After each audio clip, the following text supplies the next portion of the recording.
Ada lagi babul ikhbar anillah, mengkabarkan tentang Allah. Ini lebih luas lagi daripada bab al-wasf. Jadi mungkin tidak ada seperti Allah itu syai'. Itu min babil ikhbar. Laisa kamitslihi syai'un. Lakinnahu syai'un laisa kal asya'. Bidalil kana Allah doanya Nabi, Allahumma antal awwal falaysa qablaka syai'un wa antal akhir falaysa ba'daka syai'un wa antal zahir falaysa fawqaka syai'un wa antal batin falaysa dunaka syai'un. Idzan huwa syai'un laysa bi syai'. Syai' lakin laysa kal asya'. Ada ikhbar anillah. Allah ya begitulah. Jadi itu ikhbar itu lebih luas. Allah punya zat, itu ikhbar. Allah menggenggamkan tangannya, Allah menutup tangannya, Allah tertawa, itu ikhbar. Allah naik ke langit, ke arah atas, berada di atas arsy. Yang tidak ada lafadznya secara tekstual, tapi maksudnya itu benar. Itu kalau min babil ikhbar enggak apa-apa. Tapi kalau kita ingin menyifati Allah, ya itu harus ada nasnya. Apalagi kalau mau menamakan Allah, maka harus tauqifi. Gitu. Yang tidak dibahas oleh Allah ya kita nggak boleh bahas. Kita nggak tahu Allah begitu apa tidak, Allah nggak tahu. Tapi kadang seseorang itu memunculkan bid'ah baru seperti ketika membahas tentang istiwanya Allah di atas arsy dan Allah turun ke langit dunia. Ini dua sifat. Ahlul bid'ah bilang Allah turun berarti arsy-nya kosong. Loh, dari mana yang dia tahu kalau Allah turun arsy-nya kosong? Nggak boleh, kita nggak pernah diberitahu bahwasanya arsy itu kosong. Yang jelas Ar-Rahmanu 'alal arsy istawa. Wa yanzilu rabbuna idzan yanzil wa la yakhlu minhu arsy. Harusnya gitu. Allah turun tapi arsy nggak kosong. Piye? Jangan tanya piye. Nggak boleh tanya kaifiyah. Gitu. Jadi Ahlussunnah itu justru dia itu manut banget sama dalil. Kalau tidak dijelaskan turun, ya kita tahu dia tidak mengatakan arsy itu kosong, nggak ada dalil. Dan juga tidak mengatakan Allah nggak turun karena ada salah, Allah turun dan Allah di atas arsy. Caranya terserah Allah, nggak wajib tahu, nggak boleh nerka-nerka. Gitu ya. Satu soal udah habis waktunya kayaknya. Habis cuma sisa kayaknya.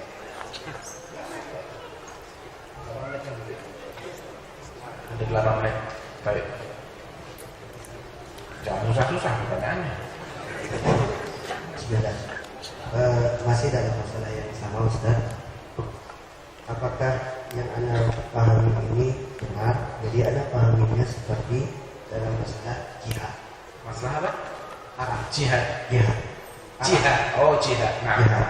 Kalau dikatakan jihad yang dimaksud adalah al-ulu, maka kita tetapkan saja dengan kata al-ulu. Nah, bukan jihad. kata jihad. Nah, apakah seperti termasuk itu? Ya. Karena ahli bid'ah mengatakan yura la fi jihadin. Asy'ariyah mengatakan Allah dilihat tapi tidak pada arah tertentu. Dia ingin menafikan sifatul ulu. Ya, sifat jihad ini memang yahtamil. Kalau yang dimaksud arah itu arah atas, benar. Ya, cuman arah atas ini yang menjadi sifat zatnya Allah. Karena yang mereka nafikan itu sifat ulu sebagai sifat zatiyah. Ulu itu bil munasabah ada 3. Uluwul dzat, uluwul qadr, wa uluwul qahr. Dzat wal qadr wal qahr. Dibilang Allahu alim ala khalqihi, alim biqahrihi, karena di atas dia maksa yang di bawahnya, menundukkan, atau karena dia kedudukannya lebih tinggi, lebih mulia. Atas itu kan memang kesannya ke arah sana juga, loh. Ini atasan saya ini, yang ngatur-ngatur kita enggak? Ngatur kita. Wah, kalau dia di atas saya umurnya, untuk sisi itu dia di atasnya lebih tinggi. Yang dinafikan oleh ahlul bid'ah itu bukan uluwul qahr wa uluwul qadr, tapi uluwul dzat. Berarti sifat ulunya Allah di atasnya ini bukan atas arah yang itu makhluk gitu, tapi al-ulul mutlak, arah atas yang mutlak, tidak dibatasi oleh ruang gitu. Ini termasuk pembahasan yang mujmal tadi. Jadi lafaz jihad ini tadi itu berpotensi hak atau batil. Kita nggak bilang Allah memiliki jihad, jangan. Allah al-ali, ya, Allah ada di atas yang sifatnya mutlak, tidak dibatasi oleh ruang, ya, bukan atas yang nisbi. Kalau atas yang kita kenal itu atas yang nisbi. Dalam alam semesta itu semuanya nisbi. Antum di depan anak di depan antum kan nisbi, ya. Atap, kalau ada sesuatu yang merayap di atap, cecak misalnya di atap atau semut, buat semut kita di atas, betul nggak? Atap di bawahnya dia. Buat kita sebaliknya, itu nisbi. Tapi Allah bukan di atas dengan pemahaman nisbi. Allah di atas yang mutlak. Karena arah-arah yang kita kenal ini adalah arah di dalam alam semesta.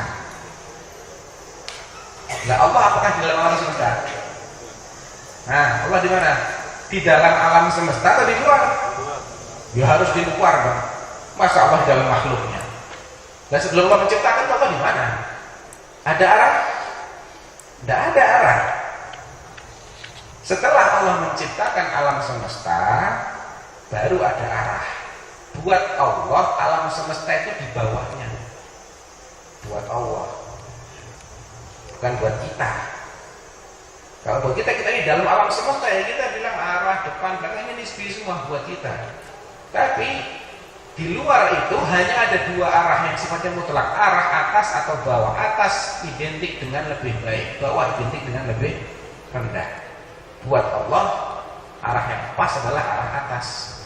Bukti bahwasanya arah atas itu identik dengan lebih baik adalah kata-kata Fir'aun ketika mengklaim dirinya sebagai Rabb, ana rabbukum a'la. Tasbih yang antum baca ketika sujud apa? Subhana rabbiyal a'la wa huwal 'aliyyul 'azim. Innal abrara lafi 'illiyyin.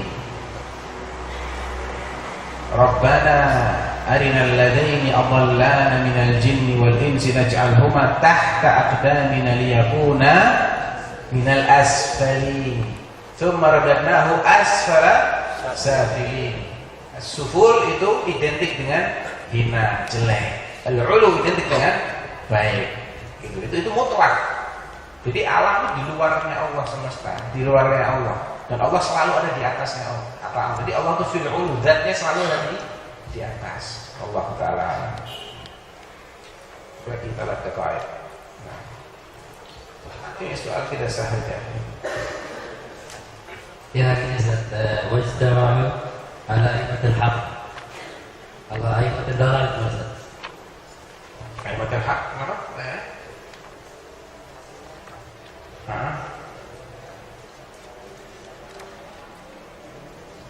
Dia wajtama'u ala aimatil haq. Aimatul haq, para pemimpin yang mengajarkan kebenaran, yang memperjuangkan kebenaran, itu kita tunduk di bawah kekuasaan mereka. Aimah di sini as-salatin, karena ulama dibahas tersendiri. Jadi saya ingin memahami itu sebagai ulama, tapi kayaknya konteksnya nggak ke arah sana. Poin berapa tadi? Hah?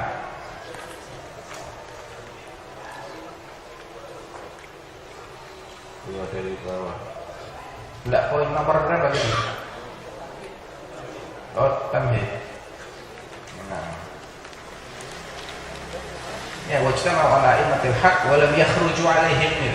Ini menjelaskan bahwasanya itu, tapi bisa juga sih difahami sebagai ulama, bisa. Jadi khuruj alal ulama itu dengan meninggalkan apa yang disepakati oleh para ulama. Ada khuruj alal ulama. Al-a'immah ini bisa difahami sebagai as-salatin, al-umara maupun al-ulama. Kalau khuruj al-umara al-haq, ya berarti mereka yang secara syar'i adalah amir atau sultan atau raisud daulah, kemudian dia memberontak kepadanya, ini termasuk yakhruju alaihim. Atau ulama-ulama yang mengajarkan yang berada di atas kebenaran, lam yakhruju alaihim kadzalik. Jadi kalau mereka bilang begini ya diikuti, tidak ditolak, ditentang. Allahu a'lam. Apa yang ditanyakan yang fasik? Sultannya fasik. Dibahas kan oleh, ini kayaknya ada pembahasan tersendiri deh kalau masalah itu. Insya Allah ada. Nanti kan secara global dulu. Yang ketika dia fasik, kita tidak melepaskan diri, kemudian membatalkan kekuasaan dia, tidak.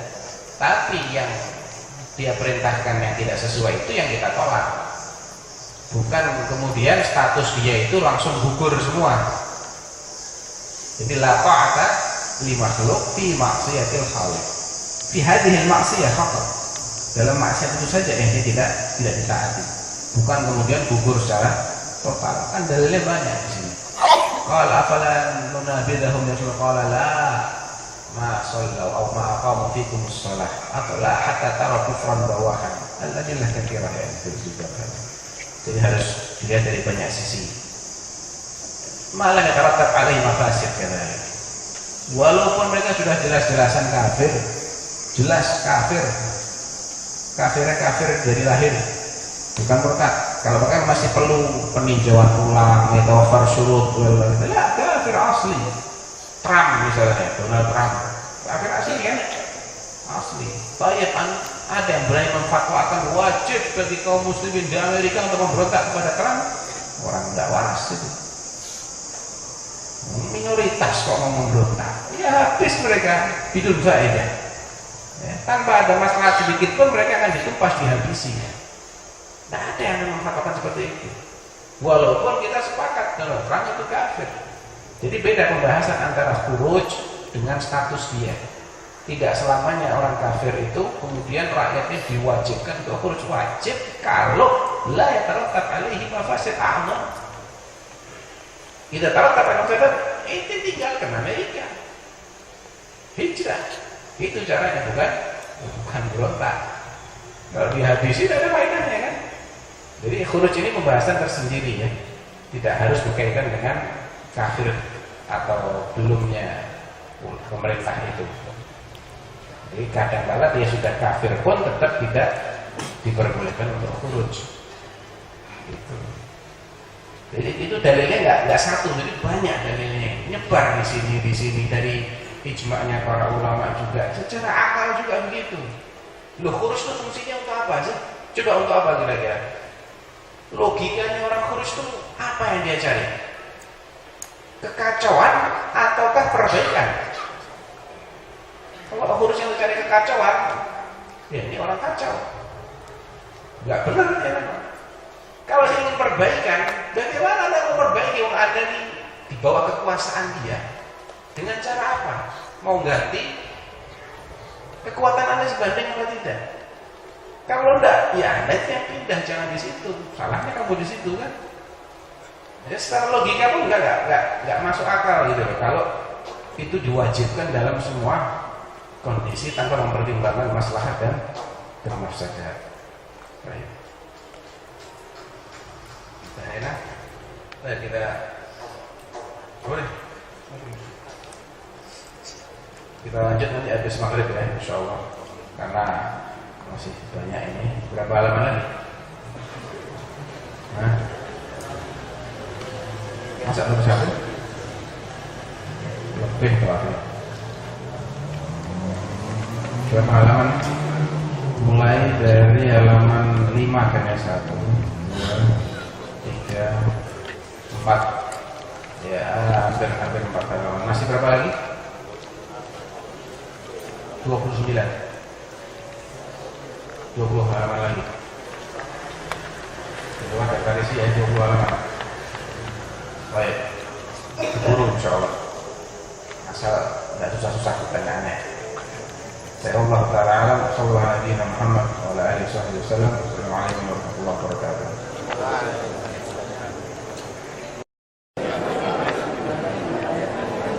Bismillahirrahmanirrahim. Assalamualaikum warahmatullahi wabarakatuh. Alhamdulillah, wassalatu wassalamu ala khairi khalqillah Muhammadin abdillah wa ala alihi wa sahbihi wa wala. Wa ba'd.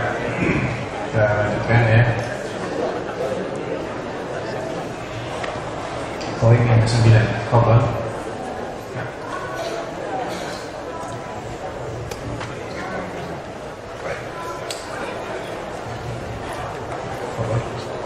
بسم الله الحمد لله والصلاة والسلام على رسول الله.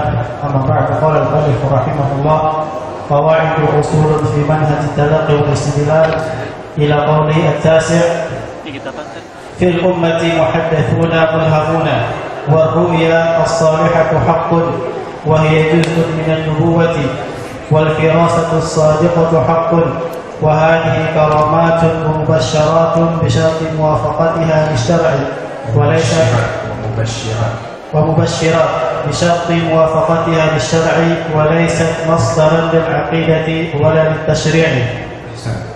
Ini sudah kita singgung tadi ya dalam muqaddimah tentang masdar talaqi sebelum kita bahas pas poin yang pertama ya.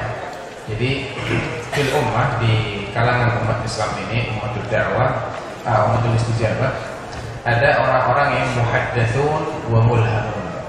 Wa minhum Umar, ya, al-muhaddatsul mulham, yang diberi ilham oleh Allah dan bisa mengusulkan hal-hal yang luar biasa yang akhirnya turun wahyu yang bersesuaian dengan apa yang diusulkan. War-ru'ya salihah hak, dan mimpi yang benar itu juga hak. Mimpi yang baik itu hak. Wa hiya juz'un minan nubuwwah, bagian dari kenabian. Wal firasatus shadiqah haqqun aidan, firasat yang tulus, seseorang yang saleh, yang mukmin berfirasat itu juga memang benar adanya. Dan ini semua termasuk karamah. Wal ilham minallah, mimpi yang baik, firasat yang tulus, ini semua bagian dari karamat wa mubasyirat, dan kabar-kabar gembira. Tapi ada syaratnya. Apa itu? Bisyarat muwafaqatiha lisyara'. Jadi al-hakim huwa syara', laisa ar-ru'ya wa laisa al-firasah wa laisa al-firasah wa al-ilham. Hakimnya, penentunya ini hak atau batil adalah syariat. Jadi firasat dan lain-lain tidak berdiri sendiri, tidak boleh berdiri sendiri. Orang mimpi begini begitu, ya dicocokkan dulu mimpinya sama syariat. Mau ngaku mimpi Nabi 1000 kali, yang ente lihat bukan Nabi, syaitan. Ente nggak paham Nabi itu seperti apa, sehingga ente kira itu Nabi. Enggak mungkin. Nabi kok dilihat dan benar-benar itu Nabi ngajari sesuatu yang bertentangan dengan syariat, mustahil. Mustahil. Walaysat masdaran lil aqidah wala lit tasyri'. Walaupun firasatnya benar, ilhamnya benar, apalagi dari mimpinya benar, itu tidak bisa menjadi masdar lit tasyri' untuk menetapkan aturan baru. Mahma balagh, sehebat apapun yang mimpi, sesoleh apapun yang berfirasat, yang diberi ilham, itu tidak bisa menjadi sumber untuk menetapkan syariat baru, aturan baru dalam agama, apalagi yang mengikat orang lain. Yusta'nasna, yusta'nas itu artinya apa ya terjemahannya ya? Agak susah terjemahannya.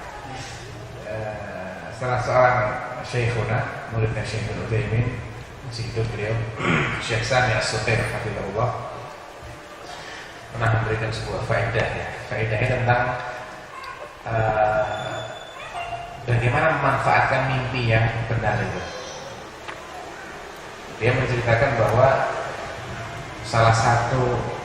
dia menyebutkan bahwa salah satu syarat mimpi itu bisa yusta'nas. Apa yusta'nas itu artinya? Bisa dijadikan sebagai pemantap, dan bukan sumber hukum loh ya. untuk memantapkan saja. Syaratnya mimpinya berulang-ulang.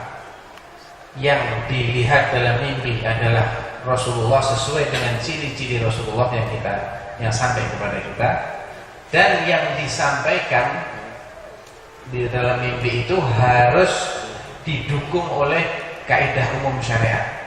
3 itu syaratnya. Contohnya ketika Syekhul Islam Ibnu Taimiyah, yang beliau ini sering bilang ketika disuruh menyolatkan jenazah-jenazah orang-orang Syam yang di sana itu banyak sekte Batiniyah. Di zaman Syekhul Islam makruf akidahnya Batiniyah dengan sekte Al-Qaramita, Wadrus. Sampai sekarang di Lebanon masih ada di Drus. Haulai kufar kafir. Tapi zahirnya mereka ini mirip dengan kaum muslimin. Kadang beliau sebagai alim, sebagai imam disuruh ngimami sholat jenazah. Dia nggak tahu jenazahnya Ahlus Sunnah atau jenazahnya Batiniyah. Nah, beliau bingung bagaimana yang harus dilakukan. Nah, beliau sempat mimpi berjumpa dengan Rasulullah sebanyak 3 kali, dan di setiap mimpinya itu Rasulullah mengatakan alaika bisyarti ya Ahmad. Ahmad ini siapa? Gua Ahmad ibn Abdul Halim ibn Abi Salam ibn Taimiyah Al-Harrani. Ya kamu persyaratkan saja Ahmad, dan mempersyaratkan itu lahu dalil. Ya, jadi doanya doa bersyarat. Allahumma in kana musliman faghfir lahu warhamhu wa'afihi wa'fu anhu. Yajuz atau ma yajuz? Yajuz. Al-isyarat jaiz. Allahumma in habasani habisun famahilli haitsu habastani. Isyarat. Nah, ini contoh istighnas bil salihah. Tapi tidak mengikat orang lain, mengikat hanya yang melihat. Jangan terus dijadikan syariat aturan baru, orang-orang diajak untuk ngikutin mimpinya dia. Apalagi mimpi yang jelas-jelas bertentangan pesan-pesannya dengan syariat. Tidak bisa jadi masdar akidah. Di mimpi itu pun bukan masdar tasyri', lah. Tasyri' sudah ada sebelumnya. Al-isyarat mawjud. Ya. Dan tidak menjadi akidah. Ada hadis bunyinya alaika bisyarti ya Ahmad. Maaf ya ada hadis. Itu mimpinya Ibnu Taimiyah. Ini bukan hadis Nabi, itu bukan. Kalau itu hadis Nabi, kita wajib mengimani, kita wajib mengamalkan dan berlaku secara umum. Baik. Berikutnya. Al-ashir al-mira'u fi ad-din madmumun wal mujadalatu bil husna mashru'atun wa ma sahha an-nahyu 'anil khawdi fihi wajib imtithal dhalik wa yajibu al-imsaku 'anil khawdi fima la 'ilma lil muslimi bihi wa tafriḍu 'ilmi dhalika ila 'alimihi subhanahu. Nah, al-mira' wal jidal mirip ya pengertiannya, berbantah-bantahan, berdebat dalam agama itu madmum. Taban berdebat di sini dalam hal-hal yang memang tidak perlu diperdebatkan dengan tujuan menabrak-nabrakkan satu dalil dengan dalil yang lain. Tidak bolehnya ini karena beberapa alasan, tercelanya karena beberapa alasan. Yang pertama, nahnu umirna bimana? Bitaslim, bil iman, bimtithal. Lasna ma'murin bi an-nadrib al-ayat ba'daha 'ala ba'd. Kita tidak diperintahkan untuk nabrak-nabrakkan satu ayat dengan ayat lain, satu hadis dengan ayat enggak. Ya. Kita ini juga diperintahkan untuk mengimani semua yang datang dari Allah dan Rasulnya sebagai kebenaran, kemudian kita mengamalkan semaksimal mungkin. Dan kita sudah yakin tidak ada ta'aruf kok. Buat apa kita berdebatkan? Hal-hal yang sudah merupakan keharusan untuk diimani, sudah kita imani. Itu alasan yang pertama. Yang kedua, sesuatu yang memang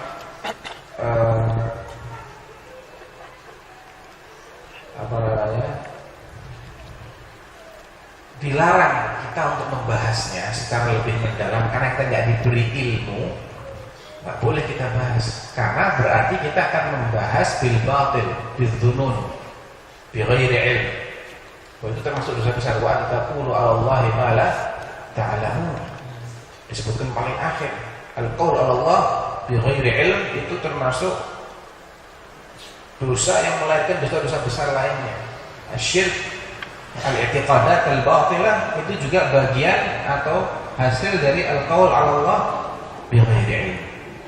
Penyimpangan-penyimpangan fil asma' was sifat itu juga bagian dari al-qaul 'ala Allah bighairi ilm. Jadi hal-hal yang memang ghaibiyat kita nggak diberi akses untuk memahami lebih lanjut, jangan diperdebatkan juga. Itu tidak benar, tidak logis, tidak ilmiah. Kita nggak bisa melihat kok, kita nggak bisa menangkapnya kok diperdebatkan. Atas dasar apa kita memperdebatkan?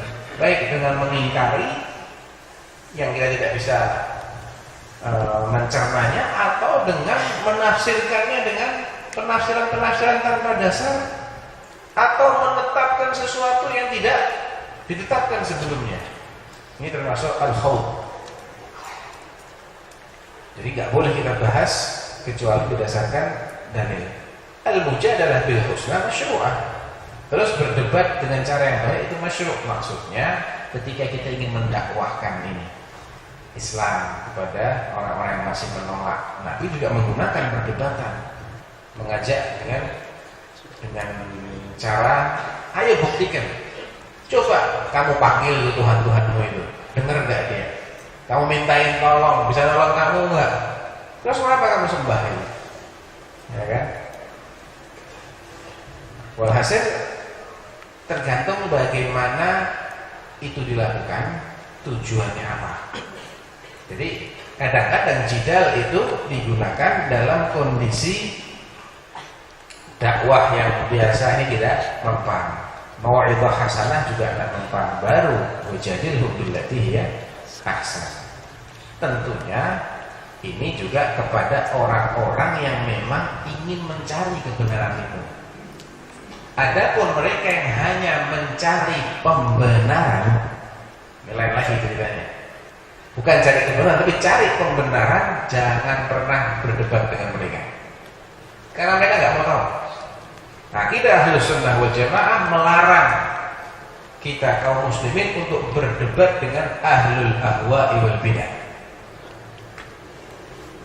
Ya, di kitab Ushulus Sunnah Imam Ahmad itu sering sekali beliau mengulang-ulang, la nujadil fiha. Kami tidak boleh memperdebatkan hal ini dengan siapapun. Tidak perlu lagi dibahas kenapa kok begini, untuk apa, tidak. Innama huwa taslim, innama huwa tasdiq. Cukuplah percaya, cukuplah berserah diri. Pernah suatu ketika Imam Malik rahimahullah ditanya oleh salah satu dengkot Murji'ah, ismuhu Abul Juwairiyah, wa kana muttahaman bil irja'. Ismuhu man? Abul Juwairiyah. Faqala ya imam, ujadiluka fi masalah. Hei imam, debat tentang suatu masalah, berani enggak? Aku akan debat sama kamu tentang suatu masalah. Siap enggak? Siapa yang ditantang tadi? Imam Malik ibn Anas ibn Malik ibn Abi Amir al-Asbuhi, Imam Daril Hijrah. Ya, diajak debat sama Abul Juwairiyah. Siapa dia? Kedengkot Murji'ah. Mubtadi'ah bukan? Mubtadi'ah. Sahib hawa bukan? Sahib hawa. Madakal siap.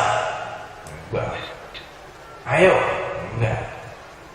Ditembak balik. Ada dua versi ya. Qal fa in ghalabtani, kalau inti berhasil kalahkan anak gimana dong? Qala tabi'tani, ya kamu harus ikut mazhabku. Fa in ghalabtu, kalau aneh kalahkan inti bagaimana? Qala tabi'tu, ya saya ikut mazhabmu.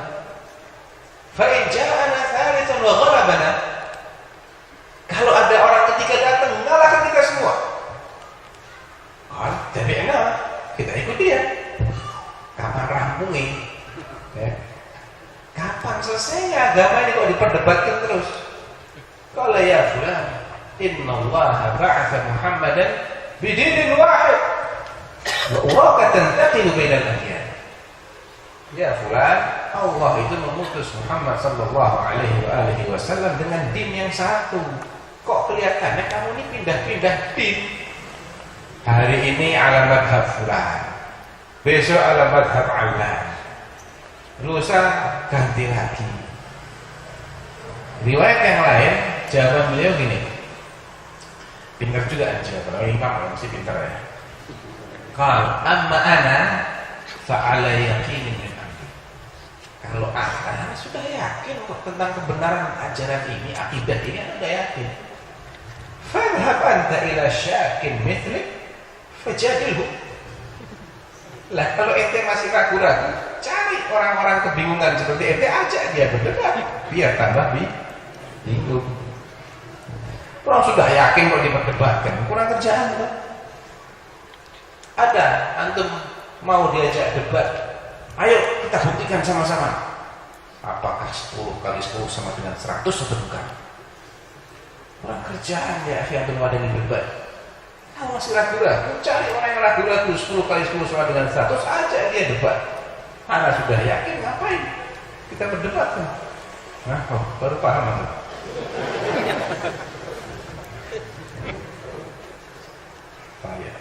Ya.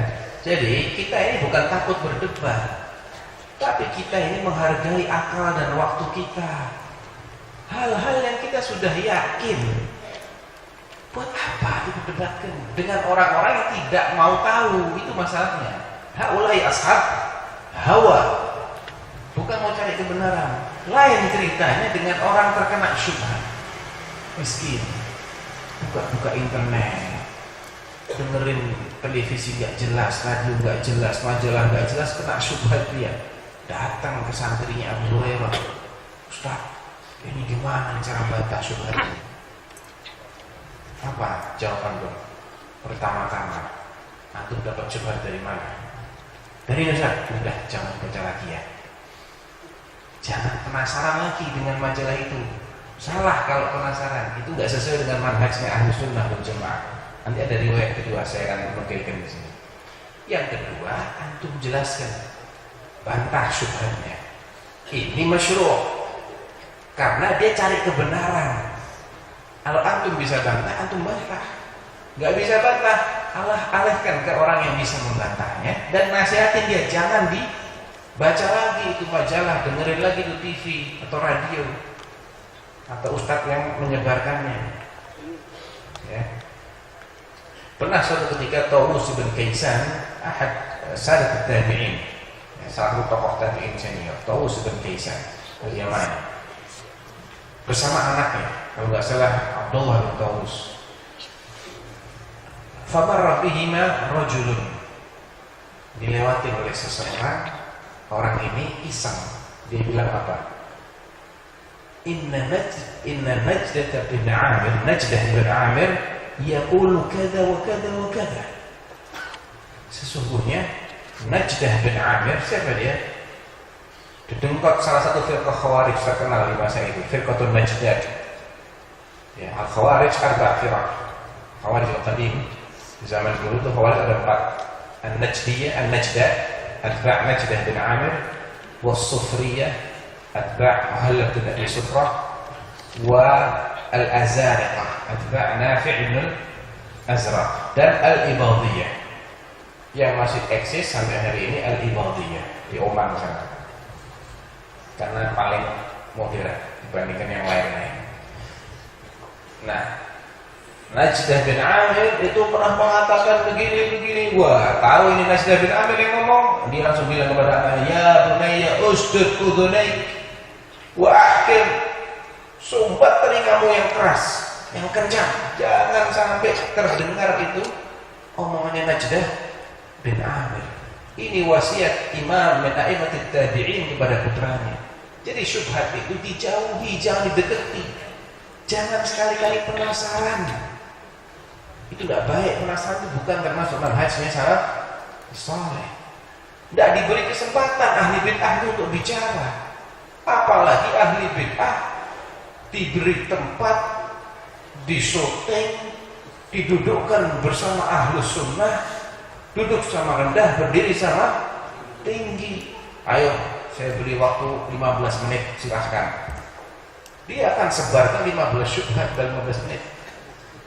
Silahkan Bapak yang mengaku sebagai Wahabi misalnya membantah, baru mukadimah udah habis waktunya. Siapa yang untung? Penonton. Ahli bid'ah yang untung. Karena apa? Dia ini bukan mau cari kebenaran, dia ingin bid'ahnya ini, syubhatnya tersebar luas. Dan orang akan menilai, kalah debat nih. Ternyata nggak bisa debat ya. Itulah batilnya debat-debat terbuka kalau lawannya adalah ahlul bid'ah wal ahwa. Laisa hadza min manhaj salaf al-battah abadan. Ya. Imam Ahmad kan pernah debat Ustaz. Sama siapa? Mu'tazilah. Ayo debatnya di mana? Debatnya di dalam istana. Semua yang hadir di situ sah Amirul Mukminin ya sudah kena syubhat semua sebelum hadir. Sebelum beliau hadir sudah kena syubhat. Mu'tazilah dan khalifahnya Al-Mu'tasim, ya Abu Ishaq Al-Mu'tasim billah, itu sudah kena syubhatnya Mu'tazilah. Jadi menang kalah tidak ada yang berubah. Kalau kalah tidak ada yang berubah. Emang dari awal tidak kena syubhat mereka. Dan tidak ada penonton lain. Imam Ahmad ditemenin ajudannya, udah yang lain mukadek semua. Jadi umpamanya perwakilan ini nggak bisa debat, siapa yang rugi? Tidak ada yang dirugikan, karena nggak ada yang nonton kecuali ahli bid'ah. Itu yang pertama. Yang kedua, beliau diperintahkan oleh waliul amr untuk berdebat, bukan kemauan pribadi beliau. Ya, jadi nggak bisa disamakan dengan debat-debat yang sering kita saksikan hari ini. Debat Salafi versus Kuburi, debat Salafi plus apa, debat Ahlus Sunnah melawan Syiah. Mana ada orang Syiah tobat dalam perdebatan? Tidak ada. Ya, mereka pun tidak mau cari itu. Mereka cari ini nyebar syubhat. Baik. Farq baina al-mujadalah bil husna bil dhawabit dengan mujarrad al-mira' wal jidal. Ya. Ada kalanya debatnya untuk ngetes pemahaman, bukan untuk nyebar syubhat. Itu pernah dilakukan oleh Rasulullah SAW. Kemudian diamalkan oleh sahabat yang mendengar, Imran bin Husain. Imran bin Husain karena Sahih Muslim pernah bertanya kepada salah satu kabilah, ana lupa nama kabilahnya itu. Tanya orang-orang ini, ara'aitum ma nahnu fihi, bagaimana menurut kalian nasib kita ini? Adakah itu sesuatu yang baru dan kita usahakan, ataukah sesuatu yang sudah tuntas, sudah selesai, nggak ada perubahan yang kita lakukan pada takdir awalnya? Kata mereka, ya itu sesuatu yang sudah tuntas, sudah selesai, kita nggak merubah apa-apa dari takdir itu. Oh, berarti buat apa kita ini beramal? Toh sudah ditentukan, fulan fil jannah, fulan fil nar.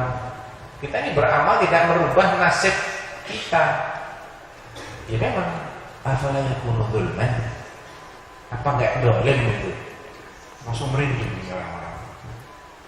Wallahi, kata mereka, semua keadilan milik Allah, semua ini milik Allah, Allah tidak zalim. Dia bilang, kata Imran, saya ini bukan begini untuk menjerumuskan kalian, tapi saya ingin meneliti, membuktikan kalian ini punya keimanan sama takdir, benar ya? Dan pertanyaan itu pernah ditanyakan oleh Rasulullah kepada sejumlah orang.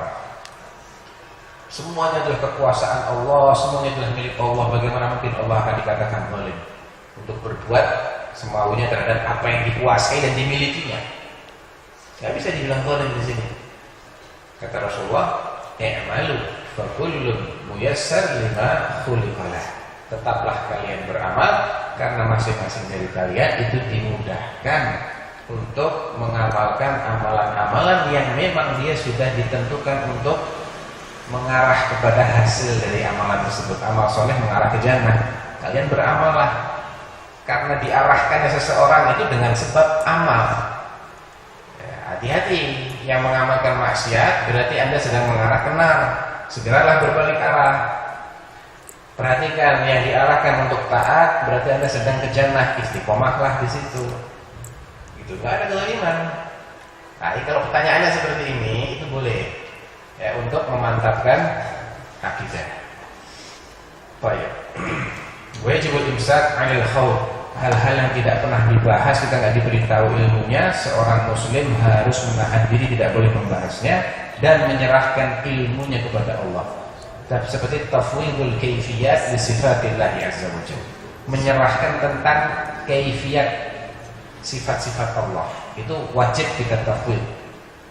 Jadi ahlus sunnah itu yufawwidul kaifiyat, bukan ma'ani. Kalau maknanya tidak boleh tafwid. Maknanya kita tahu, cara bahasa Arab kita tahu maknanya, tapi tata caranya, hakikatnya Allah a'lam.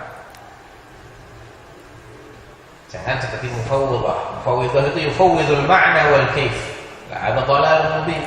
Itu akidah yang sesat. Masa maknanya kita nggak tahu sama sekali? Buat apa Allah menurunkan Al-Quran yang penuh dan syarat dengan sifat-sifat Allah? Berarti kita nggak diberi kesempatan dan kemampuan untuk memahami hatta makna sifat itu. Kita nggak bisa paham. Batil dong ini.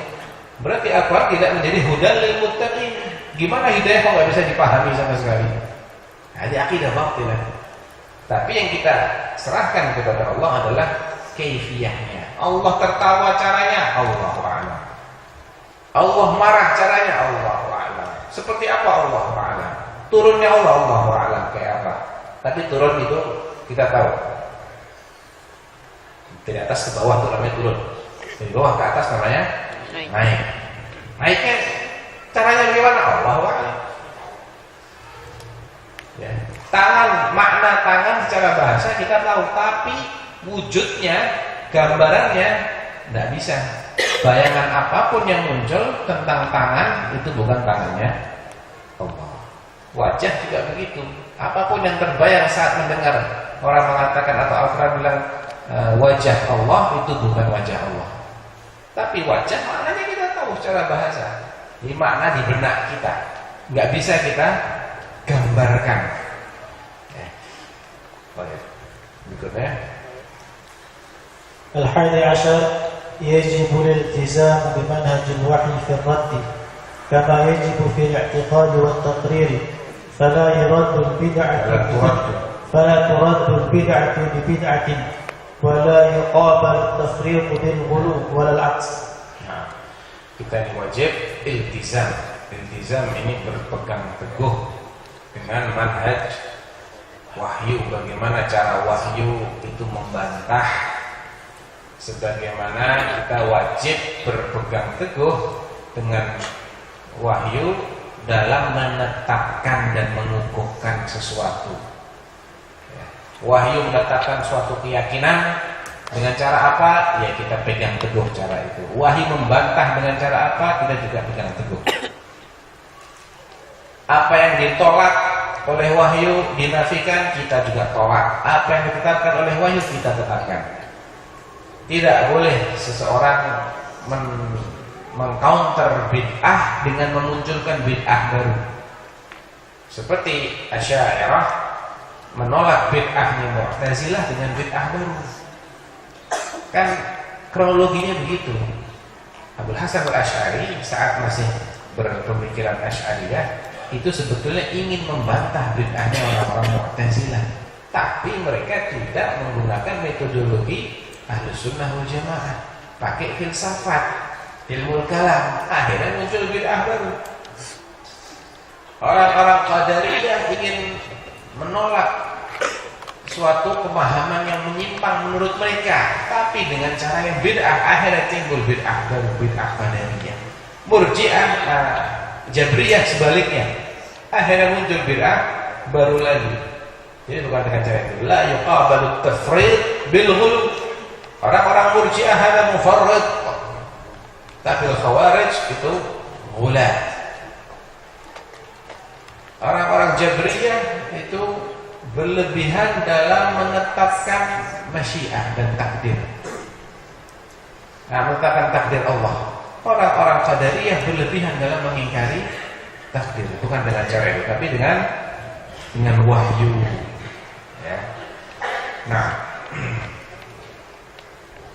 الثاني عشر كل محدثة في الدين بدعة وكل بدعة ضلالة وكل ضلالة في النار. nah, al-muhdatsah fid din. Ada dua qaid di sini. Awalan kaunuhu muhdats. yakni lam yakun ala misalin dalam misalin sabiq. Sesuatu yang belum pernah ada contohnya terlebih dahulu di masa Rasulullah SAW. Ini sifat bid'ah yang pertama, hakikat bid'ah yang pertama. Yang kedua, kaunuhu fid din, yakni mansub ila din. Pelakunya, pencetusnya mengklaim itu adalah bagian dari agama. Tambahkan lagi kait berikutnya untuk membedakan dengan masalah mursalah. Apa? Nah, apa pembeda antara bid'ah dengan masalah mursalah? Sudah kita bahas tadi. Dalilnya secara umum ada. Apa? Dalil secara umum mendukung masalah mursalah tapi bertentangan dengan bid'ah. Itu ciri khas bid'ah, itu tidak didukung oleh konsep syariat, oleh kaidah-kaidah umum dalam syariat. Jadi pertama dia itu memang diada-adakan, yang kedua dinisbatkan sebagai bagian dari agama, bukan hanya wasilah. Kalau mikrofon ini ada orang mengklaim mikrofon adalah bagian dari Islam, ada? Ada. Karpet di masjid adalah bagian dari Islam, ada? Ada. Ini wasilah buat masjidnya biar enak, kipas angin, nggak ada hubungannya. Ya. Contoh lain misalnya konsep belajar dengan menggunakan pesantren, santrinya pada nginep di situ, ini adalah bagian dari Islam. Nah, ini hanya wasilah. Islam tetap bisa jalan walaupun nggak pakai pesantren, bisa. Zaman Nabi nggak pakai pesantren, ya kan? Jadi bedakan antara wasail dengan ghayat. Kalau bid'ah itu ghayat, ini satu wasilah. Perlu dicontohkan enggak? Enggak apa-apa ya? Bebas ya bicara ya. Jadi mau jelas juga. Aku enggak bebas sana yang kena. Enggak usah ya. Contoh adalah misalnya ada peringatan orang sudah meninggal, kemudian diperingatkan setiap sekian hari. Itu wasilah atau tujuan? Nah, kenapa kok tujuan? Dari dulu kayak gitu terus caranya, tidak berubah-berubah. Ya, mau matinya di sini, mau matinya di sana, mau orang tinggal di pulau ini, di pulau itu, ya gitu terus caranya. Ritualnya gitu-gitu juga. Tapi kalau pembukuan Al-Quran, perumusan ilmu-ilmu Islam, ilmu fikih, ilmu mustalah, ilmu ini, ilmu tajwid, penulisan mushaf itu sendiri, itu semua wasail. Buktinya apa? Sesuai perkembangan. Mushaf Al-Quran pertama kali itu hanya ayat-ayat tertentu saja yang ditulis.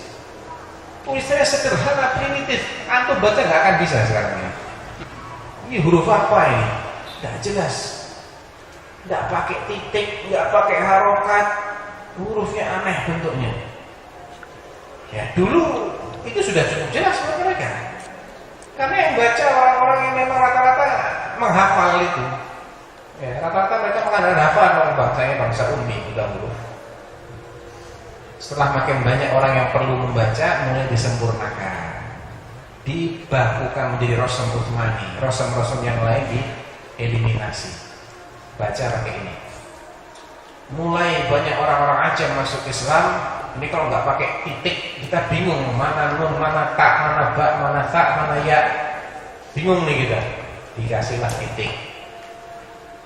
Nggak ada harokat, A-nya gimana nih? Ya dikasihlah harokat. Terus kapan berhenti, kapan lanjut? Dikasihlah waqful ibtida, tajwid. Ini semua sesuai kebutuhan. Dulu berupa lembaran di kulit, di pelepah, di tulang. Udah ada kertas, di kertas. Sekarang ada gadget, Masya Allah, nggak kelihatan mushafnya. Di dalam sini ada 30 juz. Ada puluhan ribu hadis sesuai dengan kebutuhan. Ada yang mengklaim ini minal Islam? Nggak ada. Ya. Kaset minal Islam, CD minal Islam, flash disk, nah itu semua wasail. Itu bukan tujuan, itu hanya sarana. Itu cara kita membedakan antara bid'ah dengan masalah mursalah. Ilmu bahasa Arab, ya kalau lahir bayi cepat udah fase berbahasa Arab, ngapain belajar nahwu sorof? Kalau udah paham usul fikih, ngapain belajar usul fikih? Ya. Kalau udah paham ilmu hadis, ngapain baca hadis? Karena ini kebutuhan tuntutan, makanya dirumuskan oleh para ulama. Ini bukan bid'ah, ini masalah mursalah. Baik. Tapi malam nisfu Sya'ban dirayakan dengan sholat qiyamul lail, sholat raghaib. Emang tujuannya buat merayakan dengan cara ya itu cara yang enggak berubah. Ya, karena emang itu tujuan. Bahwa yukhalif al-adillah asy-syar'iyyah. Karena bid'ah ini ujung-ujungnya bukan meringankan. Antum beda. Mushaf mempermudah atau mempersulit? Mempermudah. Tajwid mempermudah atau mempersulit? Harakat, fathah, kasrah, titik mempermudah. Diaplikasikan dalam Quran digital mempermudah atau mempersulit? Tapi kalau ditambahin antum tiap malam Sya'ban antum mesti sholat raghaib berapa belas rakaat, baca Al-Fatihah sekian, mempermudah atau mempersulit? Tadi yang nggak pakai perayaan harus keluar duit, merayakan sekian hari, diulang lagi sekian hari, tambah lagi, nambahin budget atau ngurangin budget? Nambahin budget, itulah bid'ah. Islam ini adalah yuridullahu bikumul yusra wala yuridu bikumul usra, aksi bid'ah. Ya. Yassiru wala tu'assiru, innama bu'ithtum mubasyirin walam tub'atsu munaffirin. Tamthil. Al-bid'ah yunaffir an-nas. Walaupun banyak orang melakukan, tapi sebenarnya mereka itu tambah beban. Harusnya nggak perlu gitu-gitu, nggak perlu keluar duit buat nyangoni yang hadir, bayarin tukang doanya, bagi-bagi makanan, nggak perlu itu semua. Jadi keluar. Jadi ini termasuk kriteria bid'ah. Kalau mau lebih banyak lagi, ada kitab yang bagus tulisan Syekh Muhammad Husain Al-Jizani, Dawabit fi Ma'rifatil Bid'ah, Al-Bid'ah. Kecil, menjadi. Nah, wa kullu bid'atin dhalalah, yakni bid'ah bima'naha al-istilahi, atau bima'naha al-lughawi. Kalau sudah sepakati tentang kriteria-kriteria bid'ah tadi, maka semua bid'ah yang masuk kriteria itu dhalalah. Tidak ada hasanahnya, wa dhalalah finnar, ma fi dhalalah fil jannah. Dhalalah finnar. Ini ucapan siapa? Ucapan Rasulullah SAW. Berapa kali disampaikan oleh Rasulullah? Bolak-balik. Kan dalam khutbatul hajah kan, di antaranya kan ini itu. Mungkin nggak ada bid'ah hasanah, tapi Nabi nggak pernah menyampaikan. Nggak mungkin. Bolak-balik Nabi bilang wa kullu bid'atin dhalalah. Masa mau ditakwilkan lagi? Itu majas, bukan hakiki. Ya Nabi bolak-balik ngomong kayak gini. Tidak pernah sekalipun illa bid'ah tertentu fahiyah hasanah. Tidak. Ahli sunnah harus mengatakan kullu bid'atin dhalalah. Baik, Allah Ta'ala alam. Cukup ya insya Allah. Baik, kita cukupkan sampai di tamhid atau halaman 9. Nanti kita sambung jam berapa Ustaz? Jam 8 pagi besok ya. Jam 8 kita mulai yang bagian kedua ya, tauhidul ilmi al-i'tiqadi. Wallahu ta'ala alam. Sallallahu alaihi Muhammadin wa ala alihi wa sahbihi wasallam. Assalamualaikum warahmatullahi wabarakatuh.